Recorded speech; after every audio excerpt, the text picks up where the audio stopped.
Chapter 6. Animal agriculture is a major cause of human hunger and starvation. One drop, many ripples. Livestock farming and animal consumption drives food shortages. You may wonder how this might be the case. So let's explore this. But first, let's explore how widespread the problem of hunger and starvation is. In 2020, it was estimated that the number of undernourished, hungry, and famine-stricken people in the world was between 720 to 811 million people.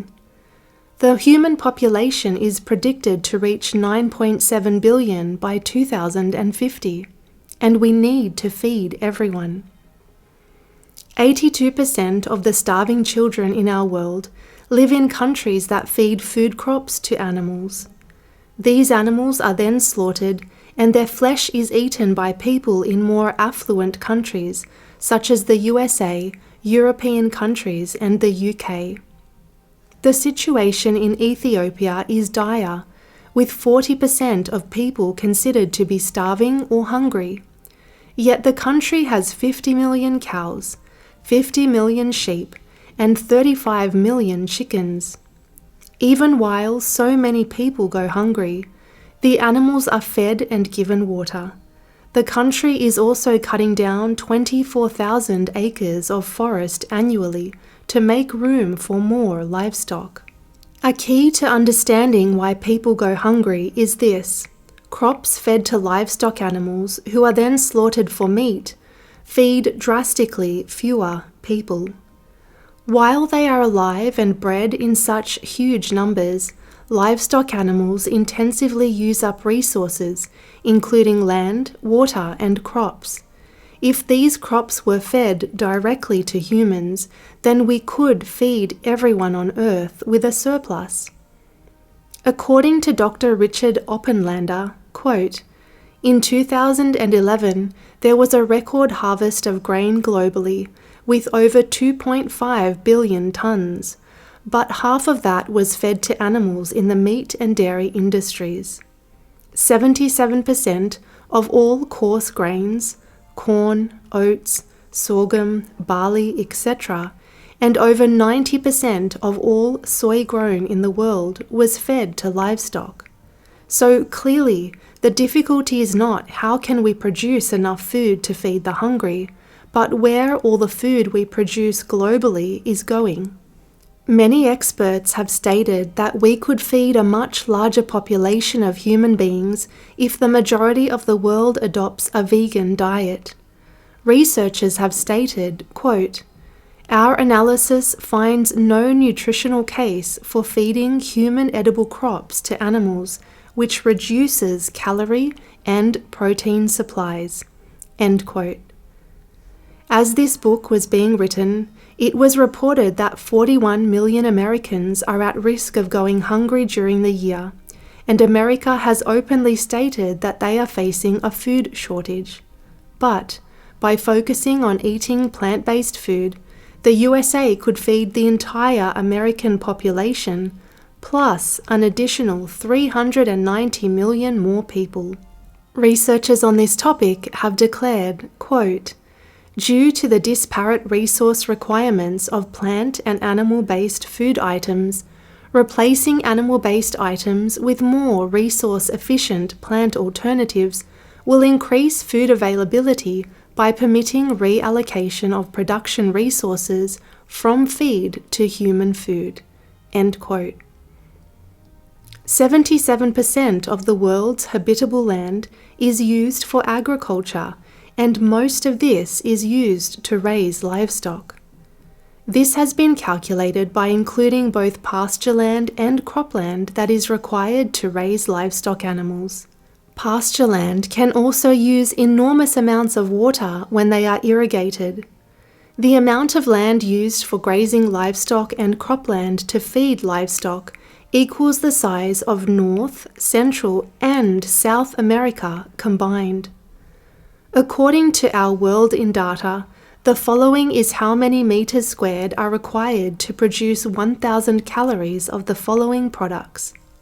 Beef herd, 119.49 meters squared.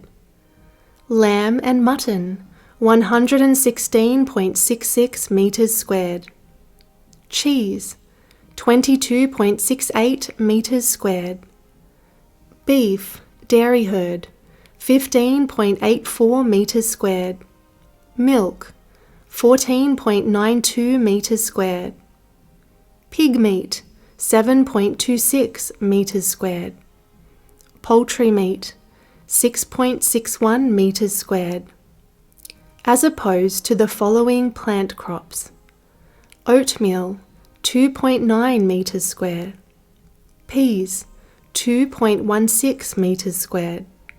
Nuts, 2.11 meters squared. Ground nuts, 1.57 meters squared. Wheat and rye, 1.44 meters squared. Tofu from soybeans, 1.3 meters squared. Potatoes, 1.2 meters squared. Rice, 0.76 meters squared. It's important to remember that many plant crops go to feeding livestock animals. This includes crops such as soy and cereals.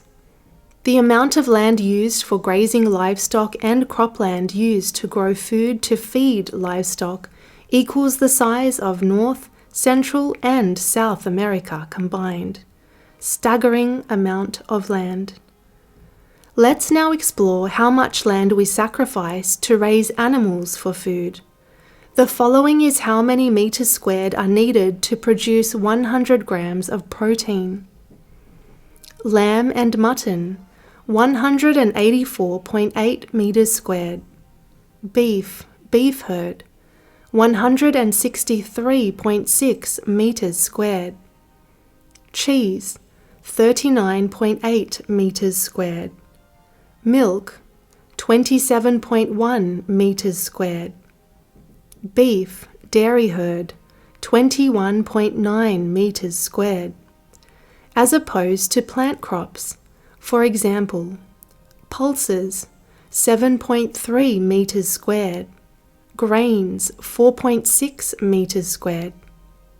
Peas, 3.4 meters squared. And tofu, soybeans, 2.2 meters squared. Notice how massive the land requirement is for animal products. It takes about 92 times more land to produce 1,000 calories from beef as compared to tofu.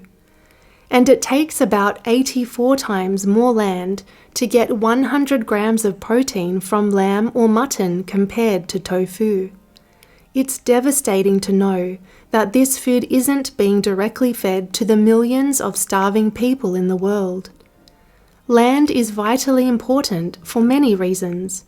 As worldhunger.org states, quote, "A principal problem is that many people in the world still do not have sufficient income to purchase or land to grow enough food or access nutritious food. This is an element of food security." End quote. Hunger is also a cause of poverty. Consider that, quote, "By causing poor health, small body size, low levels of energy, and reductions in mental functioning, hunger can lead to even greater poverty by reducing people's ability to work and learn, thus leading to even greater hunger." End quote. By feeding crops to livestock animals instead of feeding them to humans, we are supporting starvation, hunger, and poverty. It is a cycle of suffering and inequality that is not humane. Food shortages can cause war. With COVID, we have witnessed the craziness that comes with people panic buying and hoarding food and other supplies. Humanity is on the cusp of global tragedy right now, on many fronts. We have discovered that we have a global food shortage. The invasion of Ukraine has also affected this, as Ukrainian farmers supplied many countries with wheat crops in particular. But have you considered that food shortages can lead to war? According to Torian Creekmore from the Intelligence Advanced Research Project's activity in the USA, quote, "When crops fail and prices rise, people don't have the money to purchase food, which can lead to stealing, then riots, social unrest, and mass migrations. National security depends on agriculture." End quote. Dr. Will Tuttle, author of the book The World Peace Diet, has echoed these sentiments. He has written, quote, "The very first word for war, going back 10,000 years, is the ancient word gavya, meaning literally the desire for more cows. Economic injustice, war, hunger, domination of women, and the arising of a privileged ruling elite are all linked to the ancient invention of animal herding, around which we still organize our society. Thus, instead of using our economic surplus to revitalize our ecosystems, rebuild our infrastructure, and assure adequate housing, food, education, healthcare, and opportunity for all, we use it primarily for subsidizing the wealthy military and medical complexes. We sacrifice our children in wars that benefit our ruling class that uses the media and other institutions to propagate narratives that justify and promote an agenda of violence. Eating animal foods, we are fueling continued harm to our cultural health, as well as the ongoing exploitation of our children and of ourselves." End quote.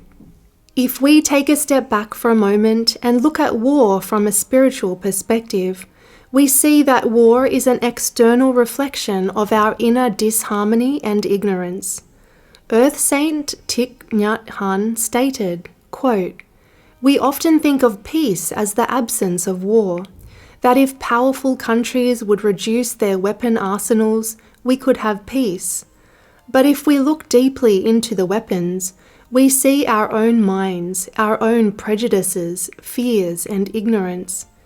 Even if we transport all the bombs to the moon, the roots of war and the roots of bombs are still there, in our hearts and minds, and sooner or later we will make new bombs.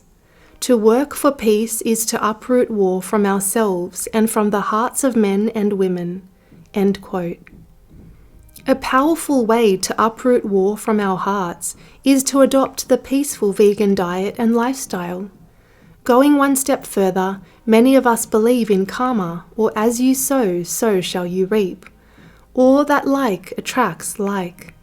Based on this understanding, one might wonder if animal agriculture is in any way linked to war. Supreme Master Ching Hai has stated, quote, "The animal diet is a diet of violence. It begins already from the way we raise them, the way we treat them, the way we force feed them with antibiotics, and all kinds of tortures upon them, and it ends with the way we violently kill them, massacre them en masse in order to satisfy our split seconds enjoyment. So we should stop being a part of this violent circle. This is a war with complete imprisonment, torture, executions with knives and guns and explosives even, extremely high financial and health cost for people as well, and destruction of all kinds, such as psychological damage and environmental devastation, and soon, maybe, the destruction of the whole planet. If we continue to generate non-peaceful energy, be it through war between humans or war on animals, we will not beget peace because like begets like." End quote. Excerpt from a conference entitled "From Crisis to Peace, the Whole Universe is Blessing Us" in Mexico City, 2011. When we reflect on all of this information, there is one weighty question left on our minds. As an online article so eloquently implores, quote, "A shift towards veganism gives us the opportunity to feed the world in a manner that is both efficient and sustainable, using the resources we already have. How can we waste food on fattening cows for slaughter when people are starving all over the globe?" End quote.